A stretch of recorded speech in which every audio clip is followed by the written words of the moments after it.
وزیر اعلیٰ پنجاب ملک نواز شریف کی ہدایت پر گرام فروشوں کے خلاف شکنجہ سخت۔ گزشتہ 24 گھنٹوں میں صوبہ بھر سے 4,96,000 سے زائد مقامات کی چیکنگ کی گئی۔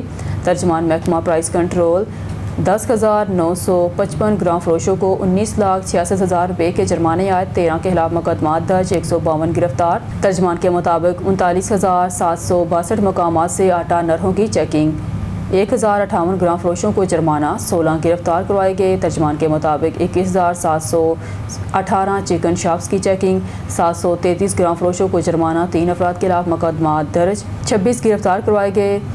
ترجمان کے مطابق 14,955 ہوٹلوں تندوروں کی چیکنگ، 555 ناجائز منافع خوروں کو جرمانہ، 4 FIR، 24 گرفتار۔ ترجمان کے مطابق 16,117 مقامات سے چینی نرخوں کی چیکنگ کی گئی، 558 ناجائز منافع خوروں کو جرمانہ عائد، 17 گرفتار۔ ناجائز منافع خوری اور گرام فروشی کے خلاف زیرو ٹالرنس پالیسی پر سختی سے عمل درآمد جاری۔ ترجمان کے مطابق محکمہ پرائس کنٹرول صوبہ بھر میں اشیاء ضروریہ کی مقرر کردہ نرخوں پر فروخت ہر صورت یقینی بنائی جائے گی۔ محکمہ پرائس کنٹرول